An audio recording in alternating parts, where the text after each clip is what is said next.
Ntise botikidde abatuuze b'ebulenga kikaya omwana tagonzika pulezi w'emyaka 9 bwagudde mu kinnya nga line banne n'afiirawo. Babadde babiri nga beegoba naye mu kwegoba najja n'agwa mu kasasiro oyo n'ayitamu n'agwa mu kinnya ate ekinnya kiwanvu nnyo. Bano babadde bagenze mu kimu ku birombe ebyagwamu amazzi okulonda obucupa obukalo. Abadde ne munne mu balo azze ne munne n'amugamba tokkirireyo wansi tojjayo kakebe wakidde okujjayo kakebe yagenze akaguddeyo. Abantu bakungonye bali okulira banne nga balekaana nga balaba agudde mu kidiba.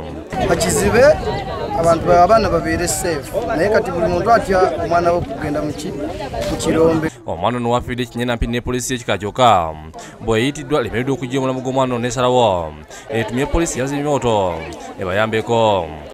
Bade tugezaako bagamba twabagambeko awo nefuna akuba essimu obaddayo fula akuba essimu n'atugamba fire brigade ejja ne tulize paka ssaawa eza aba fire brigade tebannajja.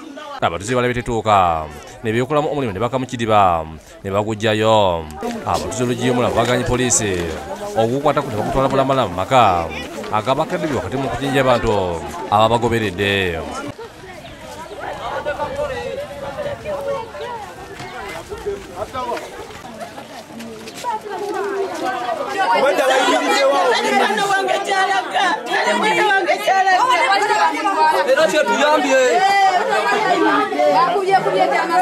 Bano lutuusa waka ne biwera nga watali ajja omulamu kyokka bali bakyali awo poliisi ekulembeddwa mu osi w'ebulenga okitya Moses netuuka nga wano maama nga limu n'abatuuze ne bagitegeeza nga bukitasoboka okuba omulambo. It must be a negligence, but we are going to investigate and find out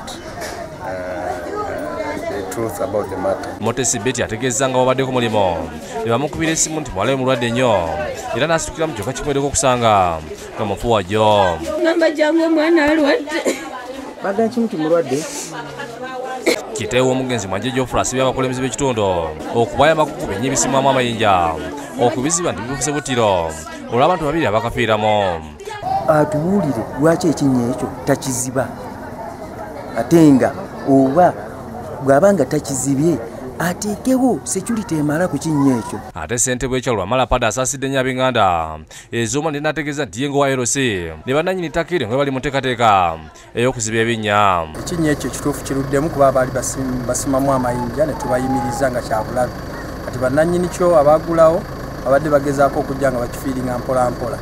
Osi Okiti asibye ab'Enganda okuwaayo omulambo gukeberebwe nti kuba poliisi erina okukola omulimu gwayo. Abudde Muwonge yakusakidde eggulu eno ku lwa Bukedde TV.